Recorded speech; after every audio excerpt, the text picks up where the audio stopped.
Talking with the experts.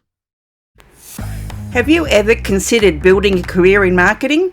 In episode 294, Alisha Shibli will explain how it was the best career move that she ever made. No, I meant like if there are 300 people applying for the same job, why will you be noticed? And just if you start thinking about that, even if you go and start nurturing that thought, I'm 100% sure you'll find something that works. Because when I was starting out, everybody was applying on platforms like Indeed, or they were going on company websites and applying and everything. But nobody was reaching out to people on LinkedIn at the time. And when I thought that, okay, if everybody's applying to the HR, clearly the HR is overwhelmed. Why don't I convince the person who's actually going to hire the person? So I started reaching out to people who were actually going to make the decision. And I said, hey, this is who I am. This is what I've done. I'd love to have 5 minutes of chat. Happy to do whatever you reach out to them. And then when they think that you're worthwhile, when they see that, oh, I like this profile, I like this thing, they tell the HR, you know what, I found my candidate. And there it is. So all those 300 people who applied, well, that's a waste. Welcome to Talking with the Experts. This is where we discuss great ideas to take your business to the next level. How do we know these ideas work? Well, it's because we're talking with business owners who are using these ideas. Business owners who have years of experience and expertise. All things business by business owners for business owners. And now, here is your host, Rose Davidson. Hello and welcome to Talking with the Experts. I'm your host, Rose Davidson from rosedavidson.com. Talking with the Experts is about all things business by business owners for business owners, and you can find it on all good podcasting streaming platforms and on YouTube. Tell me this, audience, how's your marketing skills? Are you a startup? Are you a CEO? Do you know what you're doing? My next guest, Alisha Shibli, is going to be discussing with us building a career in marketing. And she helps to inspire marketers gain perspective on how they can move up the ladder in their own careers.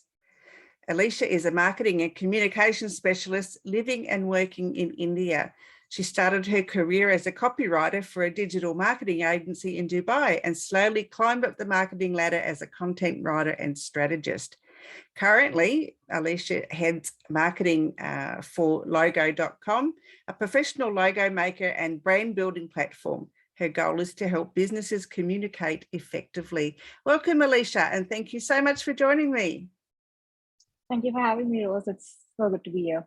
So what prompted you to move from copywriting, logo making to marketing? Well, my academic background has been advertising and marketing. I did my bachelor's in mass media. I did my master's in advertising and marketing. So the next best step was to get into anything that was anywhere related to these fields, because this is what I was excited about. And to be honest, when I was starting out, I didn't really know what I wanted to do. I mean, I had a broad idea that communication is what I'm interested in. But do I want to get into the creative side? Do I want to get into the strategy side? I wasn't sure. And I didn't want to be picky right at the beginning of my career. So the best opportunity I got was somebody said, hey, do you want to write copies for social media and ads? And I said, yeah, I could do that. Maybe I could do that. Because, when you're beginning, I don't think we have that many options. I mean, most of us don't have that many options. So that's how I started with copywriting. And then eventually, I think it was over a period of time where I realized what I like, what I don't like. Like, it's been 10 years now into the field. So I've dabbled my hands here and there, and I've realized what I like and I don't. So how does one build a career in marketing? Well, I think one needs to like marketing, because honestly, everybody thinks they can do marketing. It's something that everybody thinks they can go on the blog and how difficult can it be? I'll start a blog, I start writing about it. How difficult can this be? Okay, I have to put a Facebook post. I can put a Facebook post. It's no big deal. So everybody thinks they can do marketing. So it's knowing whether you genuinely like it to then go and understand it versus do you think it's not important, etc. And if you do like it, I think at that time, the best way to get started, and the way I got started, is to just dive headfirst with whatever opportunity you get. Because whether it's writing, whether it's copywriting, whether it's design, content writing, SEO, etc., anything, they all sort of come together and make this broad term that's called marketing. So my idea is, if you are genuinely curious about this field and if you genuinely think you have a knack for it, take the first opportunity you get. I mean, of course, the caveat comes, don't fall into something that you know is not going to work for you. But if you have 5 opportunities, I would say take the best one, just go for it and give it a shot. Either you'll know what you like or you'll know what you don't like. And either way, it's a win-win. Do you need to have a tertiary or university degree to be able to be a good marketer? It's good to have one, but theory and practical are very, very different. I mean, I did a course on SEO when I was in high school, and that is over 10 years ago now. And everything I learned then, I don't think I can apply it here. I mean, other than the word keyword in itself, I think everything has changed since then. The way the algorithm works, the way SEO works, on page, off page, titles, everything has evolved. So you can learn the theories if you want, but even if you don't know the theories and if you understand how it works, if you can catch your audience, if you can catch the conversations, if you know how to be up to date, and if you're just genuinely curious, you don't necessarily need a degree. The reason I took and I went forward with the path of, doing a degree in marketing is because I was always curious about it. Advertising and marketing was something that was always on my mind. And I thought, this is exactly where I want to go.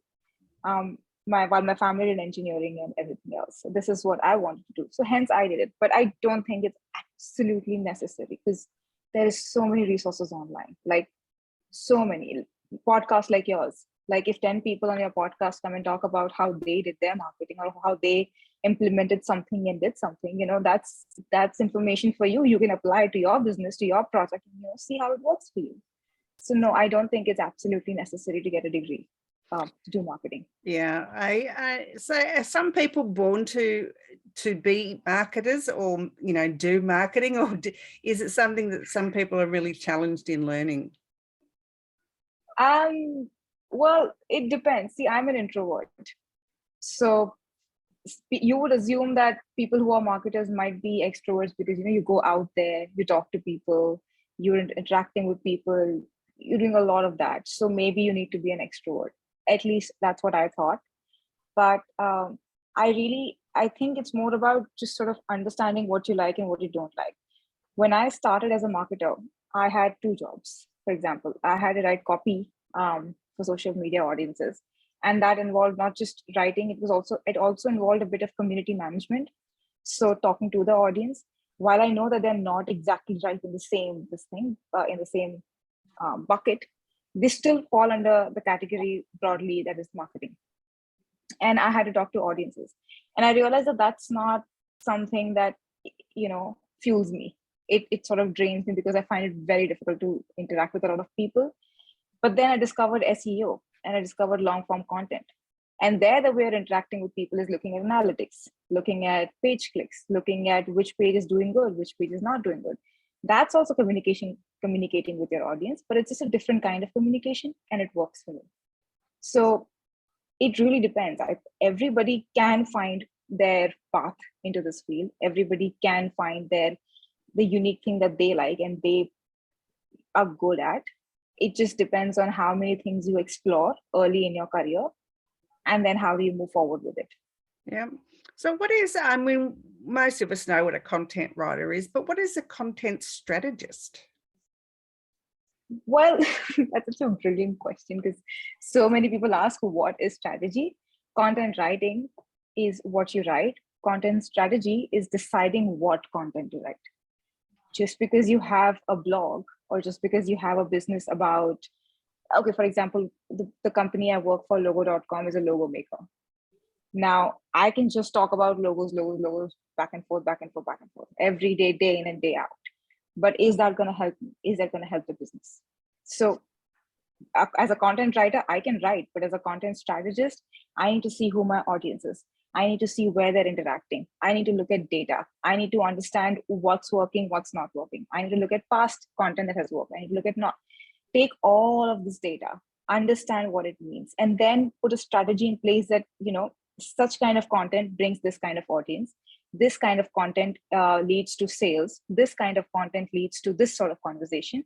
And then from there, you strategize that this is what I want, hence I'm going to double down on this, but I also want a bit of this. So every now and then I'm going to do this. So 80-20, or divide the content accordingly. And then you further divide. Knowing that and having the knowledge to understand data, look at data, take observations and create meaning out of their data is what a content strategist does. A content writer writes. Makes perfect sense. I guess you have to know what you want to write and how to write it, and so they pretty much go hand in hand. I think, you've got to have the strategy to know what to write, and then you've got to have the ability to be able to write it. Exactly. That is exactly how it works, because this is just reminding me of one very interesting question that I once had to answer. Somebody asked me, what is the difference between copywriting, content writing, and content marketing? Because it's something that has been used so interchangeably. We want to do content marketing, let's do copywriting, let's do this, but it's all very different. Content strategy, for example, is this. Content strategy falls into content marketing, because how you strategize versus how you distribute versus what you do with the piece of content that you have is content marketing. Content writing is knowing this, having the skill to write content that is genuinely encouraging, interesting, engaging, and fun to read, not for SEO bots, but for people, real people writing that content. Copywriting is like, those title tags, those headings, those subheadings that you write, the ad copy that you write, that is just few sentences, few words, but to entice somebody to read more, to check it out more. The way I write my heading will depend how many people click on it. It could be the best article ever, but if that heading is not nice, people may not click. And that's where copywriting comes in. So that's a skill, which is why I come back to the earlier point that, just dive straight into it and do as much as you can. Because when you find something that you genuinely like doing, you will have all these other skills to back you up and support you in doing that one thing that you like doing. Yeah, I like, I can write an article, but to get a really engaging title for it is where I get really stuck. I know what I want to say, but how to say it so that it is really enticing and persuasive for somebody to actually click on it is another kettle of fish for me altogether. So yeah, I'm really challenged with that part of it. So yeah, so I need to, it's a skill that I need to learn, because I want to write a bit more than what I have been doing. It's easy to come up with content usually, but it's the title that I get challenged with a lot. Exactly. And we know from research and from our own experiences, personal experiences, that we read a title and then we want to know more about it because that's something that we're interested in. And then when we read, even when we get to the article, the first thing we do is skim the article. We read the headings, the subheadings, etc., to see if this is exactly like, if this answers my question or not. Because I don't want to dive into 1,000, 2,000, 3,000 word article and then realize at the end of it that I got nothing out of it. So that's where it's very important, the way you write your headings, your subheadings. That's where I personally like to spend more time, because if those subheadings answer the question that they have, then there's a very good chance that they'll read the piece of content. Otherwise, I know that they're not going to read, which is a skill. Definitely, it's a it's a tough skill to build, but it's totally worth it. Yeah, I use things like Jarvis and Copyright AI. They help me a lot. Yeah, of course. Or I use CoSchedule's headline analyzer. I think that's a tool. Yeah, I think it's a brilliant tool. CoSchedule's is brilliant. And what's the other one? Ask the Audience. That's another really good one. I like that one. Or Ask the Public, brilliant. Or whatever it's called. Yeah, it's called Answer the Public, I think. That's it. Yeah, something like that. Yeah, thank you. Yeah, I guess awesome. So these skills that you have, it's transferable anywhere as long as you speak the language in which the content is to be written. So what because you come from India, how did you end up in Dubai? Oh, that was I think I was really stubborn at a point. I was young. I did my master's in the UK and I really enjoyed my lifestyle there. I had a really, really good time when I was in Leeds. And so I genuinely did not want to come back to India. I wanted to like experience the world. I wanted to go out, live in different countries and see what's out there, because there was so much to do in the UK. And so I decided, you know what, I'm going to give it a shot. And so I just blindly applied. And I applied to every job that seemed interesting to me and that I thought I could do. And of course, I was a fresh graduate at the time. So I knew that, I mean, I could mold anywhere.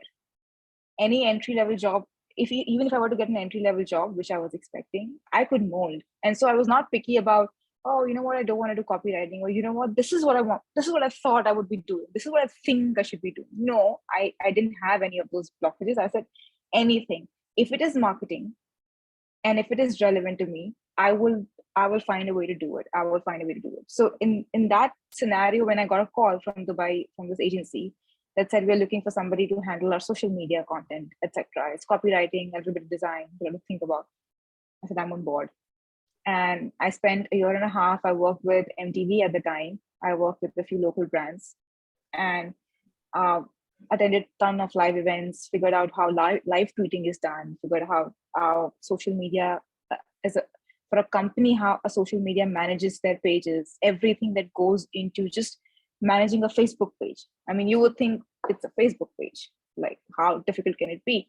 Put a photo, add a caption, you're good to go.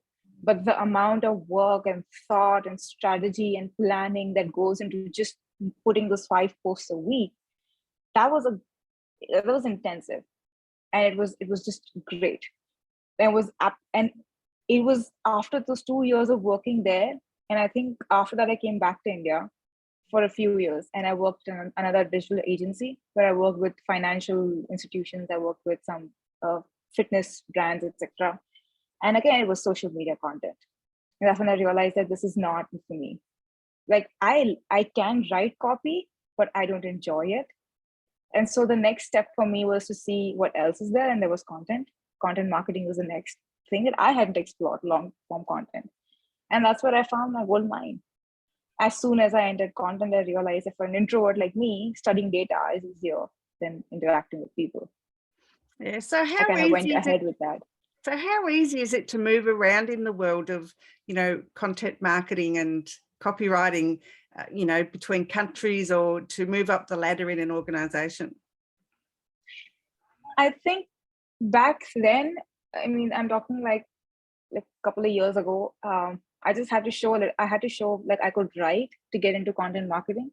But if I had to apply for the same job right now, I don't think with the skills that I had then, I would be able to apply.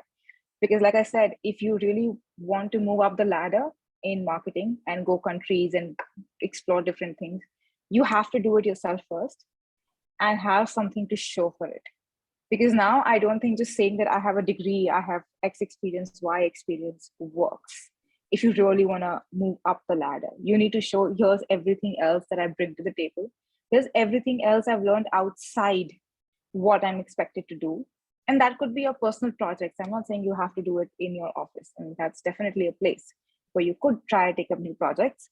But what are you doing? What are your side hustles? What are you interested in learning? If you are doing copywriting, are you interested in building a blog or building a website? Do it on the side. The worst thing that will happen is you'll fail.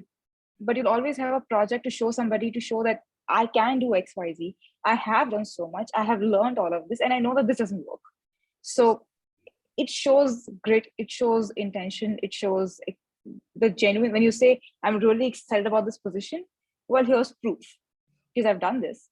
Now, if you could train me a little bit, or if I could work with you, I think I'll learn more, and I'll be able to take my skills and your skills and then combine together and build something that's genuinely worthwhile. That's why I see so many people today, they have their side hustles, they have their affiliate websites, they have newsletters on Substack, etc. They're curating stuff for their own. And if you really want to move up the ladder, you're going to have something to show for your own, which is very difficult. But I think the results are well worth it, because then you will be in demand, because you've got the skills that you've built yourself and that you were interested in building. That's great advice. Alisha, have you done any podcasting or written any books about, your journeys or your skills? Oh, no, I have not done that. I think the farthest I've gone is help my friends and people I know and I love, when they've been asking and if they need any tips. I mean, I don't know if I can give any advice, but if they need any tips, then I always tell them that if everybody is going here, why don't you try this? Because that's what marketing at the end of it is. If everybody is going to one applications for a job, if you go on any LinkedIn job that you want today, it says how many people have applied for it. And sometimes 200, 300 people. Now, what do you have that will make that? Why would somebody even look at your profile? Because if I'm applying to a position, I know I'm going to get lost in the crowd of 300. So what can you do to stand out? I meant, like, if there are 300 people applying for the same job, why will you be noticed? And just if you start thinking about that, even if you go and start nurturing that thought, I'm 100% sure you'll find something that works. Because when I was starting out, everybody was applying on platforms like Indeed, or they were going on company websites and applying and everything. But nobody was reaching out to people on LinkedIn at the time. And when I thought that, okay, if everybody's applying to the HR, clearly the HR is overwhelmed. Why don't I convince the person who's actually going to hire the person? So I started reaching out to people who were actually going to make the decision. And I said, hey, this is who I am. This is what I've done. I'd love to have 5 minutes of chat. Happy to do whatever you reach out to them. And then when they think that you're worthwhile, when they see that, oh, I like this profile, I like this thing, they tell the HR, you know what, I found my candidate. And there it is. So all those 300 people who applied, well, that's a waste, right? So I'm not saying don't at all. I'm saying yes. I mean, sometimes that's the only option you have. But the whole objective of marketing is to stand above the noise, whether it's your brand, whether it's a campaign that you're doing, or whether it's yourself. So if you keep applying that question to everything, how do I stand above the noise? What do I do to stand out? If you can do that for yourself, you'll apply that same logic to everything you do. And you will come up with ideas, which automatically will make you a better marketer. So why not? Good advice. Wow, I like that. That's pretty good. Alisha, where can people find you if they wanted to know more? Well, I'm available on LinkedIn at Alisha Shibli, ALISHA SHIBLI. Happy to connect there. Or if you would like to email me, you can email me at alisha@logo.com. Perfect. Well, it's been an absolute pleasure. If you had some word of advice to give a new person who was starting out in marketing or thinking about starting in marketing, what would you say to them? I once read an article by Mark Mason, and it said something about, finding things that you're comfortable. It was something around knowing where you're willing to put your effort in, like the discomfort. Anyway, this is not my words. It's something I've taken from him. And is that if you don't know what your passion is, know what you don't hate. So I could not find what my passion was. When everybody said, follow your passion, I would, if I know what it is. I'm too young and I don't know. I'm not passionate about any of this at the moment. So all I did was I tried to find things that I don't hate and that I was happy doing, or I was okay with the projects. And slowly, that made me find the things that I genuinely enjoyed. So I realized content marketing is something I genuinely enjoy doing. I love doing all of that. So yeah, my word of advice is, if you don't know what you love, find out what you don't hate, and you'll eventually find what you love. Very wise words indeed. Alisha, it's been a pleasure. Thank you so much for your time today. And anyone who wants to reach out to Alisha, please look for her on LinkedIn, and I'm sure that she'll be able to point you in the right direction. Thank you so much, Rose. It was an honor. You've been listening to Talking with the Experts, hosted by Rose Davidson. Make sure you have a look at our back catalogue over at talkingwiththeexperts.com. And be sure to subscribe to our podcast so you don't miss out on any episode. We look forward to your company next time.